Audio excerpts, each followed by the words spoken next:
इयम् आकाशवाणी। सम्प्रति वार्ताः श्रूयन्ताम्। प्रवाचकः पुरुषोत्तम शर्मा।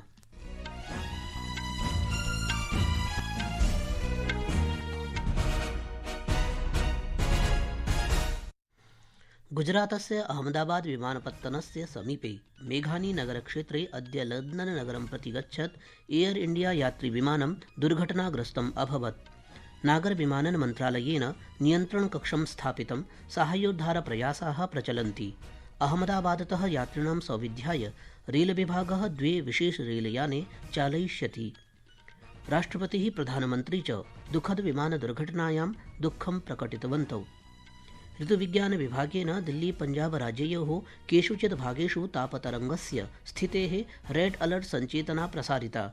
अद्य कर्णाटकस्य अनेकेषु मण्डलेषु प्रचण्डवृष्टिः अपि भविष्यति। क्षेत्रे समेधमानापीडस्य अनन्तरम् अमेरिकादेशेन पश्चिम एशियातः अनावश्यककर्मचारिणः प्रत्यावर्तिताः। अपि च FIF हॉकी प्रो लीग इत्यस्यां क्रीडायां नीदरलैण्डदेशे भारतम् अद्य सायङ्काले अर्जेण्टिनादलेन सह स्पर्धिष्यति। अथ वार्ताः विस्तरेण। लंदनं प्रति गच्छत् एयर इंडिया समवायस्य यात्रिविमानम् अद्य गुजरातस्य अहमदाबाद विमानपत्तनं समीपं मेघानी नगरक्षेत्रे दुर्घटनाग्रस्तम् अभवत्। नागरिकोड्डयन महानिदेशालयस्य अनुसारं विमाने 42 जनाः आसन्, येषु 2 चालकौ 10 चालकदलसदस्याः च सम्मिलिताः आसन्।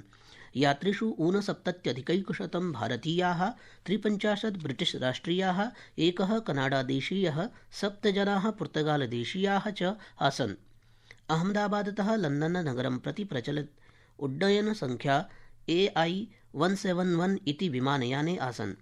व्रणिताः समीपस्थेषु चिकित्सालयेषु नीताः। नागरविमानन मन्त्रालयेन सूचितं यत् विवरणानां समन्वयनार्थं मन्त्रालये एकः परिचालन नियन्त्रणकक्षः सक्रियः कृतः, यस्य सम्पर्कसङ्ख्या 01124610843 अथ 9650391859 इति वर्तेते। अपि च उक्तं यत् मन्त्रालयः सर्वेषां प्रभावितानां कृते आपत्सहायतायै पूर्णसहयोगाय च प्रतिबद्धः अस्ति। अहमदाबाद विमानस्थानके यात्रिणां प्रश्नानां सहायतायाः कृते 919774111327 इति समर्पितः हेल्पलाइन संख्या स्थापिता अस्ति। एयर इंडिया इत्यनेन अधिकाधिकसूचनां प्रदातुम् अन्यः यात्री हॉटलाइन संख्या 1-800-5691444 इत्यपि स्थापितः अस्ति। एयर इंडिया विमानदुर्घटनायाः अनन्तरं विमानदुर्घटना अन्वेषणाभिकरणस्य निदेशकः अनुसन्धानम् एकः गो इति दलं च अहमदाबाद नगराय मार्गे स्तः। सूचनां प्राप्य तत्क्षणमेव अग्निशामकदलानि, आरक्षिदलानि च दुर्घटनास्थलं प्रति प्रेषितानि। गांधीनगरतः दुर्घटनास्थलं प्रति 90 कर्मचारिणां राष्ट्रिय आपत्प्रतिक्रियाबलस्य 3 दलानि नियोजितानि। वडोदरातः NDRF इत्यस्य 3 दलानि अपि प्रेषितानि। व्रणितानां चिकित्सायै अहमदाबाद सिविल चिकित्सालयं प्रति स्थानान्तरणं कृतम्। सम्प्रति दुर्घटनायाः कारणं ज्ञातुम् अग्रिमान्वेषणं प्रचलति।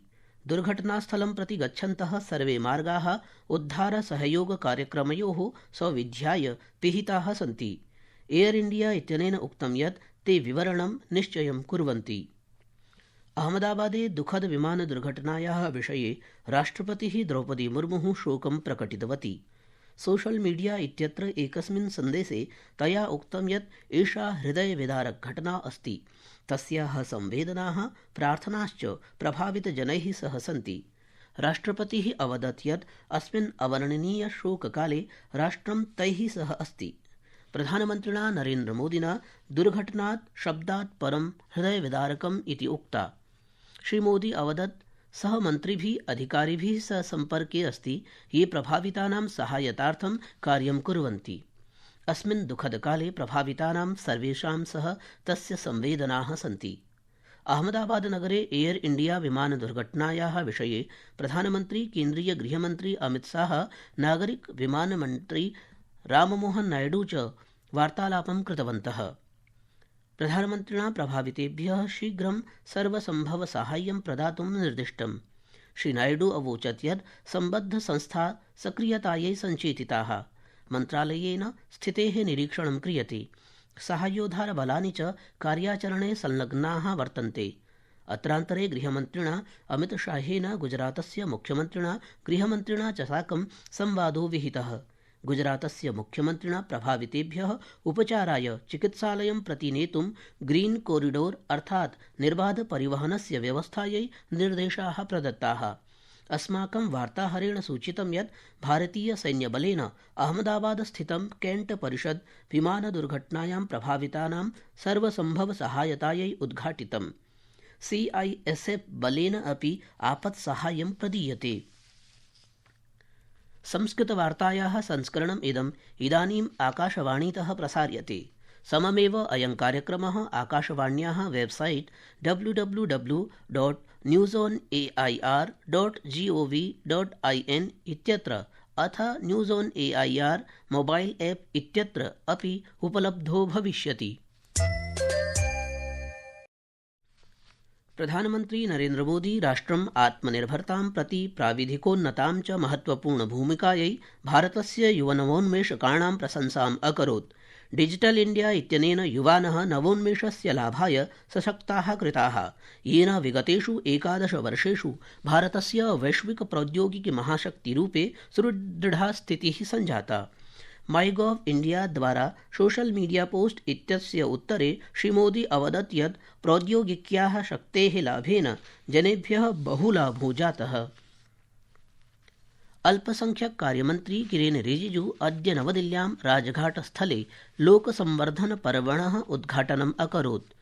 अस्मिन् कार्यक्रमे सबका साथ सबका विकास सबका विश्वास सबका प्रयास इत्यस्य अन्तर्गतं सर्वकारस्य प्रमुखयोजनानां कार्यक्रमाणाम् उपलब्धीनां च प्रदर्शनं विधास्यते। अस्मिन् अल्पसंख्यक समुदायानां विशेषतया शिल्पिनां पारम्परिक शिल्पकाराणां च आर्थिक सशक्तीकरणस्य दिशि सर्वकारस्य निरन्तरप्रयासेषु अपि चर्चा भविष्यति। संवाददातृभिः सह संवादे श्री रिजिजू अवदत् यत् ग्रामाणां श्रमिकेषु बहु प्रतिभा वर्तते। तेषां हस्तनिर्मितकलाः आपणं यावत् प्रापयितुं मञ्चः निर्मितः।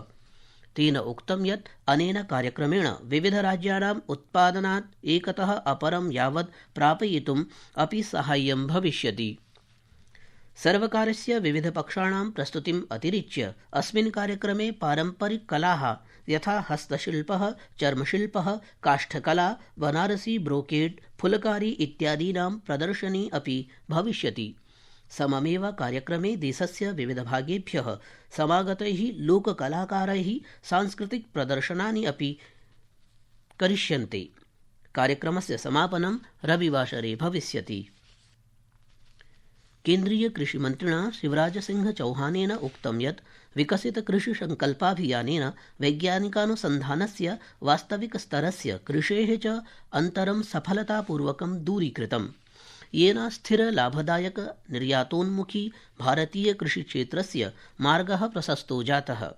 विकसित कृषि संकल्पाभियानस्य समापनावसरे गुजरातस्य बारडोली इत्यत्र कृषक सम्मेलने तेनोक्तं यत् व्यापकस्य विकसित भारत अभियानस्य महत्वपूर्णभागस्य रूपे विकसित कृषि संकल्पाभियानस्य अन्तर्गतं वास्तविकस्तरस्य कृषेः पारम्परिकरीत्या सह वैज्ञानिकानुसन्धानस्य एकीकरणे बलं प्रदत्तम्।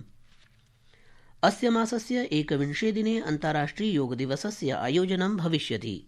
प्रातः 6:30 पादोन 8 यावत् सामान्ययोगाभ्यासः 1,00,000 भविष्यति।